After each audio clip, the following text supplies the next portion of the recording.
بسم اللہ الرحمن الرحیم۔ باب من لا تحل له المسألة ومن تحل له۔ یہ مشکوٰۃ المصابیح کا صفحہ نمبر 162 ہے، اسی میں یہ باب ہے، باب من لا تحل له المسألہ، ان لوگوں کا بیان جن کے لیے سوال کرنا حلال نہیں ہے، ومن تحل له، اور ان لوگوں کا بیان جن کے لیے سوال کرنا حلال ہے۔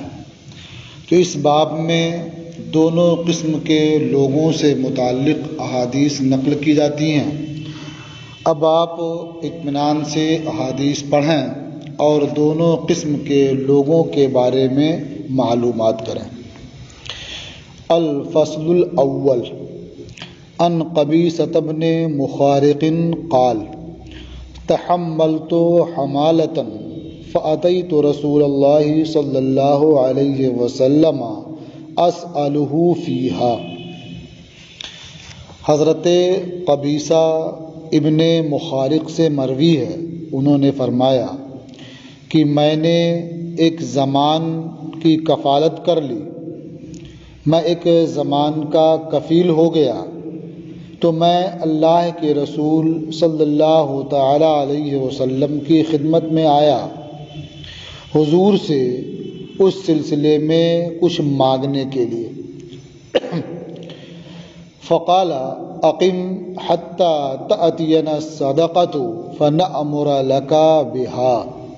تو حضور صلی اللہ تعالی علیہ وسلم نے ارشاد فرمایا کہ ٹھہرو یہاں تک کہ ہمارے پاس صدقہ آئے تو ہم تیرے لیے صدقے کا حکم دیتے ہیں۔ ثم قال یا قبیصۃ ان المسألۃ لا تحل الا لأحد ثلاثۃ۔ پھر حضور صلی اللہ تعالی علیہ وسلم نے ارشاد فرمایا، قبیصہ، یقیناً سوال کرنا حلال نہیں ہے مگر تین لوگوں میں سے کسی ایک کے لیے۔ رجل تحمل حمالۃ فحلت له المسألۃ حتی یصیبہا۔ یعنی تین قسم کے لوگ ہیں جن میں سے ہر ایک کے لیے سوال کرنا حلال ہے، ان میں سے کوئی بھی ہو تو وہ سوال کر سکتا ہے۔ وہ تین کون ہیں؟ تو فرمایا رجل تحمل حمالۃ، ان میں سے ایک وہ مرد ہے جس نے کسی زمان کی کفالت کر لی۔ حمالت کہتے ہیں زمان کو، اور حمیل کہتے ہیں ضامن کو۔ یہ بھی کہا گیا کہ حمالت کا معنی ہوتا ہے انسان قوم کا جو بوجھ اٹھا لے، وہ حمالت ہے۔ مثال کے طور پر کوئی دیت ہے یا لوگوں کے درمیان صلح کی وجہ سے جو خوں بہا ادا کرنا ہے اس کی کفالت کر لی، اسے اپنے ذمہ لے لیا، تو اسے حمالت کہتے ہیں۔ تو حضور نے ارشاد فرمایا ایک وہ شخص ہے جس نے قوم کا بوجھ اٹھا لیا یا کسی زمان کی کفالت کر لی، تو اب اس کے لیے سوال کرنا حلال ہے۔ کتنا سوال کرے گا وہ؟ حتی یصیبہا، یہاں تک کہ وہ حمالت کو پہنچ جائے، پالے، یعنی جتنی دیت اسے ادا کرنی ہے یا جتنا قوم کا بوجھ ہے جو صلح کے لیے پیش کرنا ہے، ادا کرنا ہے، تو اتنے کے لیے وہ سوال کر سکتا ہے۔ جب اتنی مقدار پوری ہو جائے تو اب پھر اس کے لیے بھی سوال کرنا روا نہیں ہوگا۔ مثال کے طور پر دو گروہوں میں صلح کے لیے 1,00,000 روپے طے ہوا اور اس نے اس 1,00,000 کی ذمہ داری لے لی، تو اب 1,00,000 جمع کرنے کے لیے وہ سوال کر سکتا ہے۔ جب 1,00,000 روپیہ جمع ہو جائے گا تو وہ وہاں ادا کر دے گا اور یہ ضمانت ختم ہو جائے گی، اب مزید وہ سوال نہیں کر سکتا۔ تو حضور نے ارشاد فرمایا رجل تحمل حمالۃ فحلت له المسألۃ حتی یصیبہا، ایک وہ شخص ہے جس نے قوم کا بوجھ اٹھا لیا یا زمان کی کفالت کر لی تو اس کے لیے مانگنا حلال ہو گیا، یہاں تک کہ اس بوجھ کو پہنچ جائے یا اس زمان کو پہنچ جائے۔ ثم یمسکو، پھر وہ اپنے آپ کو سوال کرنے سے روک لے۔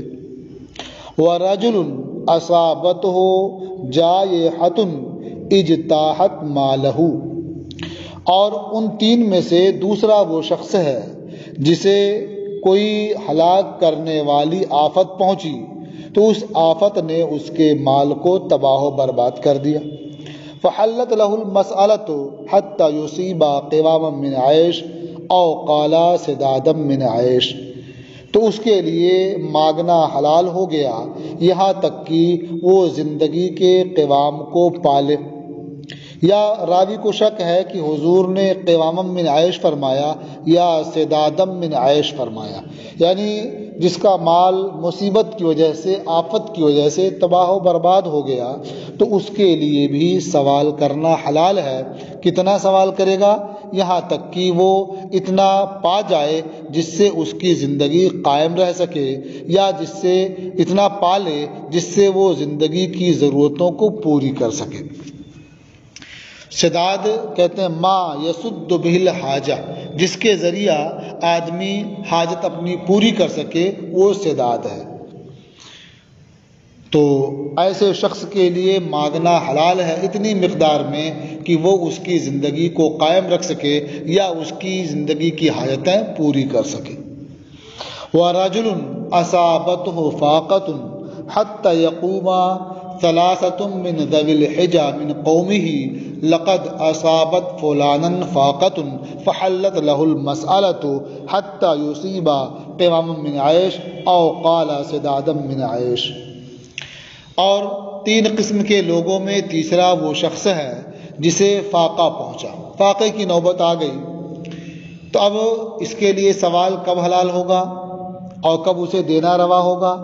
کہتے ہیں ایک وہ مرد ہے جسے فاقہ پہنچا یہاں تک کہ اس کی قوم کے عقل والوں میں سے تین لوگ کھڑے ہو جائیں اور یہ کہیں یقیناً فلاں کو فاقہ پہنچا ہے، تو اس کے لیے مانگنا حلال ہو گیا یہاں تک کہ اتنی مقدار کو پالے جو اس کی زندگی کو قائم رکھ سکے، یا حضور نے فرمایا اتنی مقدار کو پالے جو اس کی زندگی کی ضرورتیں پوری کر سکے، یعنی قوام من عیش فرمایا یا سدادم من عیش فرمایا، یہ راوی کو شک ہے اس لیے دونوں کلمات انہوں نے روایت کر دی۔ اب آپ دیکھ رہے ہوں گے کہ رجلن میں تینوں جگہ دونوں اعراب ہے، یعنی رجلن تحملا یا رجلن تحملا، ایسے رجلن اصابت ہو یا رجلن اصابت ہو، اور ایسے رجلن اصابت ہو فاقہ یا رجلن اصابت ہو فاقہ، تین ہے۔ تو ظاہر بات ہے مقصور پڑھیں گے تو جو لأحد ثلاثتن ہے یہ اسی کا بیان ہوگا تو مجرور ہوگا، اور اگر مرفوع پڑھتے ہیں تو یہ کہا جائے گا کہ احدہم رجل اور ثانیہم رجل ثالثہم رجل، ہر ایک کا درجہ ہو گیا، یہ خبر بنا دیں گے اسے۔ تو اس طرح سے مقصور بھی پڑھ سکتے ہیں اور مرفوع بھی پڑھ سکتے ہیں۔ اب جو ان تین کے علاوہ ہیں ان کے بارے میں فرمایا فما سواہن من المسألۃ یا قبیصۃ سحت، تو جو سوالات ان تین کے علاوہ ہیں، ان تین اشخاص کے علاوہ جو سوالات ہیں اے قبیصہ تو وہ حرام ہیں۔ یا اکلھا صاحبھا، سوال کرنے والا سوال میں طلب کی گئی چیز کو کھاتا ہے حرام طریقے پر، یا اکلھا صاحبھا سحتن، یعنی مانگنے والا مانگ کر کے حرام طریقے پر اسے کھائے گا۔ تو معلوم ہوا کہ ایسے تین لوگوں کے لیے سوال، اس میں سے ہر ایک کے لیے سوال کرنا حلال ہے، وہ مانگ سکتے ہیں، کھا سکتے ہیں، لیکن جو ان کے علاوہ ہیں ان کے لیے مانگنا حلال نہیں ہے۔ اب وہ مانگ کر کے کچھ جمع کرتے ہیں تو اس کا کھانا ان کے لیے حلال نہیں ہوگا۔ رواہ مسلم، اسے امام مسلم نے روایت کیا۔ یہ حدیث درس عبرت ہے ان تمام لوگوں کے لیے جو پیشہ ورانہ طریقے پر مانگتے ہیں اور اسے اپنا ذریعہ معاش بنا لیتے ہیں۔ انہیں اس سے بچنا چاہیے اور اس سے سبق حاصل کرنا چاہیے۔ ایسے لوگوں کے بارے میں آپ کو معلوم ہو جائے تو آپ کو دینا بھی نہیں چاہیے، اس لیے کہ اگر دینے والے ایسے لوگوں کو نہ دیں تو خود بخود وہ مانگنے کا پیشہ چھوڑ دیں گے۔ اب یہ ہے کہ کتنا ہو تو سوال کرنا حلال ہوگا اس کے لیے، یہ حدیث تفصیل کے ساتھ آگے آ رہی ہے۔ وعن ابی ہریرہ قال، اور حضرت ابو ہریرہ سے مروی ہے، فرمایا قال رسول اللہ صلی اللہ علیہ وسلم من سأل الناس اموالهم تکثرا فانما يسأل جمرا فلیستقل او لیستکثر۔ حضرت ابو ہریرہ رضی اللہ تعالی عنہ سے مروی ہے، انہوں نے فرمایا کہ اللہ کے رسول صلی اللہ تعالی علیہ وسلم نے ارشاد فرمایا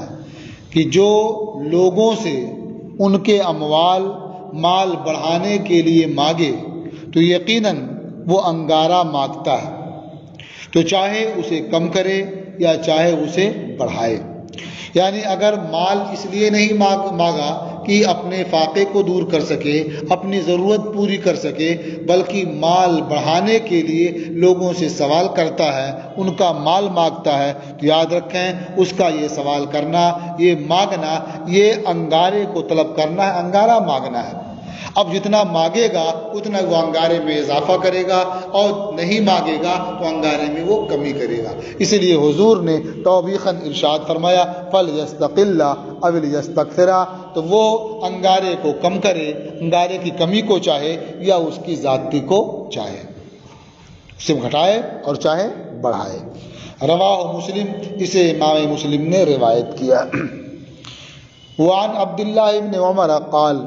اور حضرت عبداللہ ابن عمر سے مروی ہے، انہوں نے فرمایا قال رسول اللہ صلی اللہ علیہ وسلم ما یزال الرجل یسأل الناس حتی یأتی یوم القیامہ لیس فی وجہہ مزعۃ لحم۔ حضرت عبداللہ ابن عمر سے مروی ہے، انہوں نے فرمایا کہ اللہ کے رسول صلی اللہ تعالی علیہ وسلم نے ارشاد فرمایا کہ مرد لوگوں سے مانگتا رہتا ہے یہاں تک کہ وہ روز قیامت آئے گا اس حال میں کہ اس کے چہرے میں گوشت کا ایک ٹکڑا بھی نہیں ہوگا، یعنی اس کے چہرے پر صرف ہڈیاں ہوں گی، جو گوشت ہے وہ ختم ہو چکے ہوں گے۔ کیسا خوفناک اور بھیانک چہرہ معلوم ہوگا، اور یہ وبال صرف اس لیے ہوگا کہ وہ لوگوں سے مانگتا رہتا ہے، سوال کرتا رہتا ہے۔ تو جو مرد لوگوں سے مانگتا رہتا ہے تو وہ مانگتا ہی رہے گا، ما یزال الرجل یسأل الناس، مرد لوگوں سے مانگتا رہے گا یہاں تک کہ وہ روز قیامت آئے گا اس حال میں کہ اس کے چہرے میں گوشت کا ایک ٹکڑا بھی نہیں ہوگا۔ متفق علیہ، یہ حدیث متفق علیہ۔ وعن معاویہ قال، اور حضرت معاویہ سے مروی ہے، انہوں نے فرمایا قال رسول اللہ صلی اللہ علیہ وسلم لا تلحفوا فی المسألة فواللہ لا يسألنی احد منکم شیئا فتخرج له مسألته منی شیئا وانا له کارہ فیبارک له فیما اعطیتہ۔ اللہ کے رسول صلی اللہ تعالی علیہ وسلم نے ارشاد فرمایا کہ مانگنے میں اصرار نہ کرو۔ اولاً تو مانگنا مخصوص لوگوں کے لیے ہی روا ہے، وہ حضرات بھی جن کے لیے مانگنا روا ہے جب کسی سے سوال کریں، مانگیں، تو انہیں چاہیے کہ مانگنے میں اصرار نہ کریں۔ تو لا تلحفوا فی المسألة، مانگنے میں اصرار نہ کرو۔ فواللہ لا یسألنی احد منکم شیئا، تو بخدا تم میں سے کوئی مجھ سے کوئی چیز نہیں مانگتا ہے، فتخرج له مسألته منی شیئا، تو اس کا مانگنا مجھ سے کسی چیز کو اس کے لیے نکلوائے، وہ اس حال میں کہ میں اس کے لیے ناپسند کر رہا ہوں کہ اس کے لیے اس میں برکت ہو جو میں نے اسے عطا کیا۔ یعنی اگر کوئی آدمی اصرار کے ساتھ مجھ سے مانگتا ہے اور میں اسے اس کے اصرار کی بنیاد پر دے دیتا ہوں، حالانکہ میں اسے دینا نہیں چاہتا، میں اسے دینا ناپسند کرتا ہوں، پھر بھی میں اس کے اصرار کی بنیاد پر اسے دے دوں تو اس میں برکت نہیں ہوگی۔ اس لیے اگر مانگنے کی ضرورت پیش بھی آئے، مانگنا حلال بھی ہو جائے، تو مانگنے میں اصرار نہ کرو، اس لیے کہ تمہارے اصرار کرنے کی وجہ سے وہ ناچاہتے ہوئے بھی تمہیں دے گا، وہ ناپسندیدگی سے دے گا، ناراضی سے دے گا، تو تمہارے لیے اس میں برکت نہیں ہوگی۔ رواہ مسلم، اسے امام مسلم نے روایت کیا۔ وعن الزبیر ابن العوام قال، اور حضرت زبیر ابن عوام سے مروی ہے، انہوں نے فرمایا قال رسول اللہ صلی اللہ علیہ وسلم لَأَن يَأْخُذَ أَحَدُكُمْ حَبْلَهُ فَيَأْتِيَ بِحُزْمَةِ حَطَبٍ عَلَى ظَهْرِهِ فَيَبِيعَهَا فَيَكُفَّ اللَّهُ بِهَا وَجْهَهُ خَيْرٌ لَهُ مِنْ أَن يَسْأَلَ النَّاسَ أَعْطَوْهُ أَوْ مَنَعُوهُ۔ اللہ کے رسول صلی اللہ تعالی علیہ وسلم نے ارشاد فرمایا، یقیناً تم میں سے کسی کا اپنی رسی لینا، یا یقیناً تم میں سے کوئی شخص اپنی رسی لے، پھر وہ اپنی پشت پر لکڑیوں کا گٹھر لائے اور اسے بیچے، اور اس کے سبب سے اللہ تعالیٰ اس کے چہرے کو لوگ سوال کرنے سے بچائے، تو اس کے حق میں یہ بہتر ہے اس بات سے کہ وہ لوگوں سے مانگے، لوگ اسے دیں یا اسے نہ دیں۔ یعنی آدمی کا محنت مزدوری کرنا،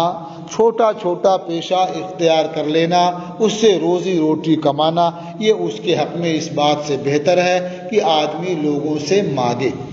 اس لیے کہ آدمی مانگے گا تو لوگ چاہیں گے اسے دیں گے اور چاہیں گے تو نہیں دیں گے، اور مانگنا اس کے لیے ذلت اور رسوائی کا سبب ہوگا۔ تو اس سے بہتر یہ ہے کہ آدمی اپنا چھوٹا سا کام کر لے، کچھ نہ ہو سکے تو کم از کم یہی کرے، یا آدمی اپنی رسی لے لے، جنگل چلا جائے اور وہاں سے لکڑی کاٹے، گٹر باندھے اور لا کر کے بازار میں بیچے، اور جو کچھ حاصل ہو اس سے اپنی ضرورت پوری کرے، تو یہ کرنا اس کے لیے بہتر ہے۔ اور یہ بھی کہ جو شخص بچنا چاہتا ہے تو اللہ تبارک و تعالیٰ اسے بچاتا ہے اور اس کے لیے غیب سے رزق کا انتظام فرما دیتا ہے۔ رواہ البخاری، اسے امام بخاری نے روایت کیا ہے۔ وعن حکیم ابن حزام قال، اور حکیم ابن حزام سے مروی ہے، انہوں نے فرمایا سألت رسول اللہ صلی اللہ علیہ وسلم، میں نے اللہ کے رسول صلی اللہ تعالی علیہ وسلم سے سوال کیا، فأعطانی، تو حضور نے مجھے عطا فرمایا، ثم سألته فأعطانی، پھر میں نے حضور سے مانگا تو حضور نے مجھے عطا فرمایا، ثم قال لی یا حکیم، پھر حضور نے مجھ سے فرمایا اے حکیم، ان ھذا المال خاضر حلو، یقیناً یہ مال تر و تازہ شیریں ہے، فمن اخذہ بسخاوت نفس بورک لہ فیہ، تو جس نے یہ مال نفس کی سخاوت کے ساتھ لیا تو اس کے لیے اس مال میں برکت دی جاتی ہے، ومن اخذہ باشراف نفس لم یبارک لہ فیہ، اور جس نے یہ مال نفس کی لالچ کے ساتھ لیا تو اس کے لیے اس مال میں برکت نہیں ہوتی ہے۔ وَقَانَ كَالَّذِي يَأْكُلُ وَلَا يَشْبَعُ، اور وہ لینے والا اس شخص کی طرح سے ہوتا ہے جو کھاتا ہے اور آسودہ نہیں ہوتا ہے۔ وَالْيَدُ الْعُلْيَا خَيْرٌ مِّنَ الْيَدِ السُّفْلَىٰ، اور اوپر والا ہاتھ یہ نیچے والے ہاتھ سے بہتر ہے۔ یعنی آدمی اگر اس لیے مانگتا ہے کہ وہ جمع کرے، اس کے اندر لالچ ہے، تو ایسی بنیاد پر جو مال وہ حاصل کرے گا اس میں اس کے لیے برکت نہیں ہوگی، اور جو آدمی نفس کی سخاوت کے ساتھ مال حاصل کرتا ہے، لیتا ہے، اور دینے والا بھی خوشی خوشی اسے دیتا ہے تو اس مال میں برکت ہوتی ہے۔ اور جس میں برکت نہیں ہوتی ہے تو مال پاتا رہتا ہے اور اس کی ضرورتیں پوری نہیں ہوتی ہیں۔ یہ ایسے ہی ہوتا ہے جیسے آدمی کھانا کھاتا رہے اور آسودہ نہ ہو۔ اور ایک عام حکم ارشاد فرمایا کہ والید العلیٰ خیر من الید السفلی، اور اوپر والا ہاتھ نیچے والے ہاتھ سے بہتر ہے۔ اب اوپر والا ہاتھ کون ہے؟ جو خرچ کرنے والا ہے، جو دینے والا ہے، اور نیچے والا ہاتھ کون ہے؟ جو مانگنے والا ہے اور لینے والا ہے۔ تو ہمیشہ خرچ کرنے والا ہاتھ، دینے والا ہاتھ یہ بہتر ہوتا ہے لینے والے ہاتھ سے۔ قال حکیم فقلت یا رسول اللہ والذی بعثک بالحق، حکیم ابن حزام نے عرض کیا، بیان کیا کہ میں نے ایک عرض کیا، اے اللہ کے رسول، قسم اس ذات کی جس نے آپ کو حق کے ساتھ مبعوث فرمایا ہے، لا ارضى احدا بعدک شیئا، آپ کے بعد کسی سے کوئی چیز نہیں مانگوں گا، حتی افارق الدنیا، یہاں تک کہ میں دنیا سے جدا ہو جاؤں، دنیا چھوڑ کر کے چلا جاؤں۔ یعنی جب مانگنے والا ہاتھ یہ اچھا نہیں ہے بلکہ دینے والا ہاتھ اچھا ہے، اور یہ کہ جسے خوشی سے ملے اور وہ سخاوت نفس کے ساتھ لے تو اس میں برکت ہوتی ہے، اور اس کے علاوہ ہو تو برکت نہیں ہوتی ہے، تو میں اب کسی سے آپ کے بعد کوئی چیز نہیں مانگوں گا یہاں تک کہ دنیا چھوڑ کر کے چلا جاؤں۔ متفق علیہ، یہ حدیث متفق علیہ۔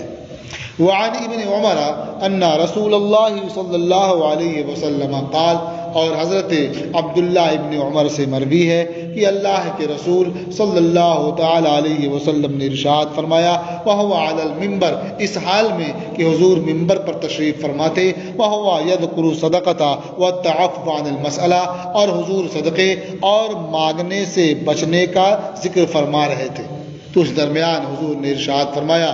الید العلیٰ خیر من الید السفلی،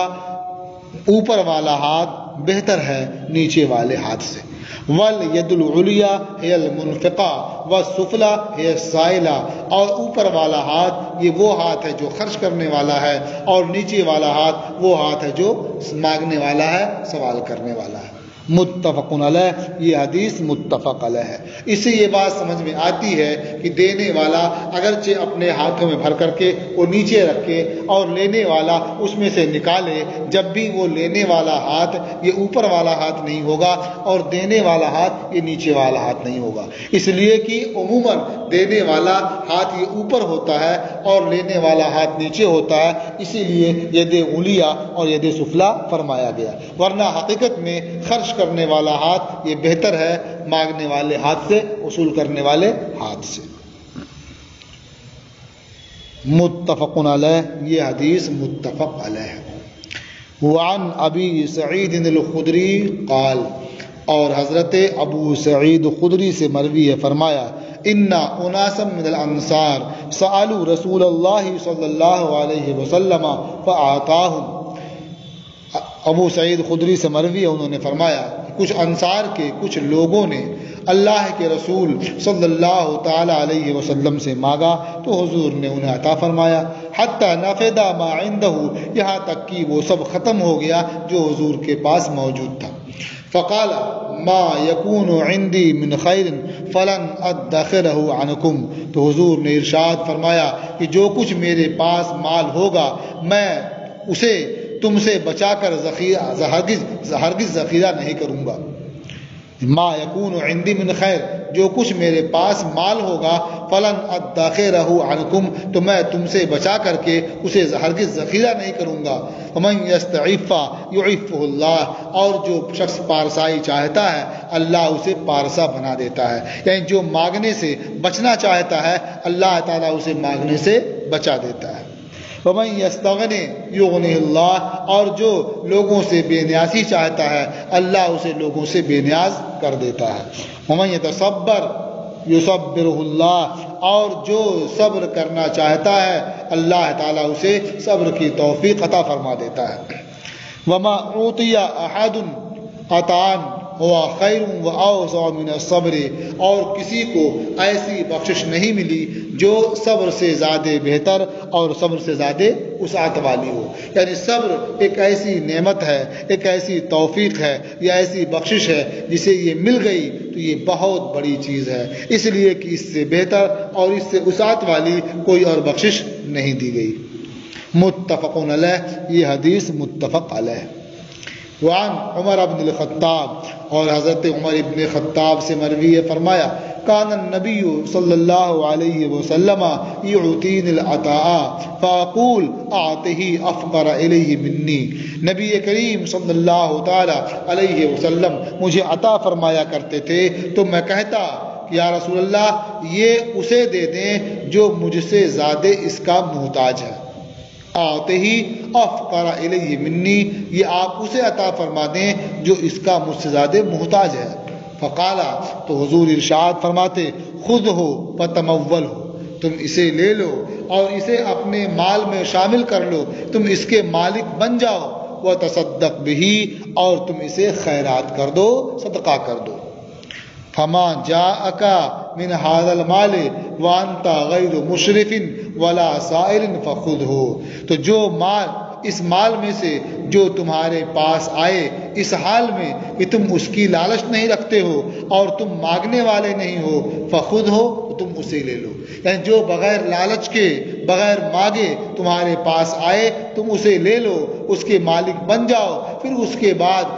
اللہ کی راہ میں اسے خرچ کر دو، یا جہاں چاہے تم اسے خرچ کرو اپنی ضرورت کے لحاظ سے۔ ومالا فلا تتبعہ نفسکا، اور جو مال تمہارے پاس بغیر لالچ کے اور بغیر مانگے نہ آئے تم اپنے آپ کو اس کے پیچھے نہ لگاؤ، اس کے پیچھے نہ پڑھو، اس کی طلب میں اپنے آپ کو ہلکان نہ کرو۔ متفق علیہ، یہ حدیث متفق علیہ ہے۔ یہ بابو من لا تحل له المسئلہ ومن تحل له کی پہلی فصل ختم ہوئی، اور آج کا آپ کا سبق